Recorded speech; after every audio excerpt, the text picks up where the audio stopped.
독자 여러분 안녕하십니까? 대구 경북을 대표하는 시도 때도 없는 뉴스 송보입니다. 오늘의 주요 뉴스입니다. 지인을 사칭한 부고 문자 스미싱이 성행하면서 대구경찰이 24일 스미싱주의보를 발령했습니다. 대구경찰청에 따르면 올해 들어 6월 말 기준 스미싱 피해가 98건 접수됐습니다. 피해 금액은 수억 원에 이를 것으로 추산됩니다.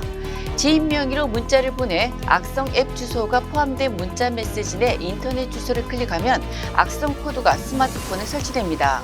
스미싱 피해를 예방하기 위해선 직접 전화 통화로 확인하는 게 무엇보다 중요합니다. 24일 경북교육청 등에 따르면 7곳군의 초등학교 6학년 한 학급 학생 24명 중 23명이 담임교사 A씨의 출근을 요구하면서 지난 16일부터 19일까지 등교를 거부했습니다. 자녀 지도 방식을 놓고 갈등을 빚은 학부모가 학교 측에 담임교사 교체를 요구한 것으로 알려졌습니다.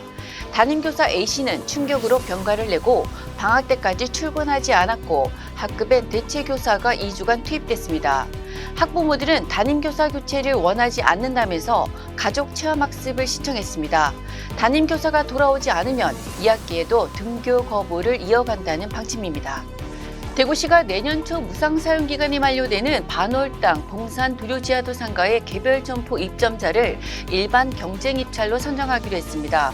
공유재산인 지하도 상가에 대해 기존 상인뿐 아니라 모든 시민에게 참여 기회를 제공해 공정한 경쟁, 투명한 절차로 최적의 입점자를 선정하겠다는 것입니다.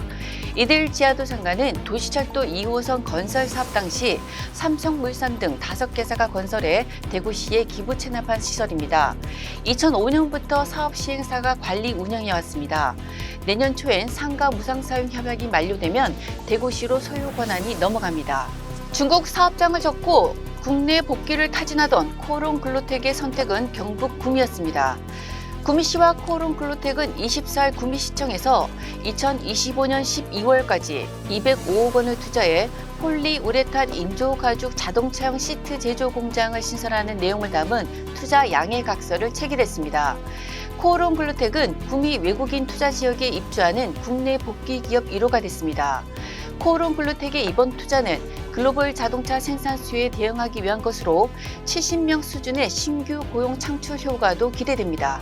경북 경산시는 오는 연말 개통을 앞둔 대구도시철도 1호선 하양 연장 구간 시험 운행을 본격적으로 시행한다고 24일 밝혔습니다. 시는 8월 말까지 시험 운행을 완료하고 10월 초에는 실제 운행과 같은 조건으로 개통을 위한 영업 시운전을 한 달간 진행할 예정입니다. 시험 운행은 40여일간 370여 회 정도 진행하며 토, 일 공휴일에는 하지 않습니다. 11월 말쯤에는 종합 시험 운행 결과를 국토교통부에 제출하고 12월 최종 승인을 통해 12월 말경 개통합니다. 봉화 살충제 사건과 관련해 경북경찰청이 24일 마을 주민 등 56명을 면담해 조사했다고 밝혔습니다. 경찰은 또 현장 주변 CCTV와 블랙박스 등 자료 86점도 분석 중이며 현장 감식에서 확인한 감정물 총 311점에 대해 감정 의뢰를 요청해 유의미한 자료를 확보했다고 설명했습니다. 경찰은 이번 사건의 중요한 단서를 커피로 보고 있습니다. 앞서 초복이었던 지난 15일 봉화군 봉화읍에 있던 식당에서 보양식을 먹고 경로당으로 이동해 커피 등을 마신 할머니 4명이 심정지 증세를 보이며 쓰러져 병원으로 이송됐습니다. 지금까지 7월 25일 목요일 영남일보 시도 때도 없는 뉴스였습니다. 다음 시간에 뵙겠습니다.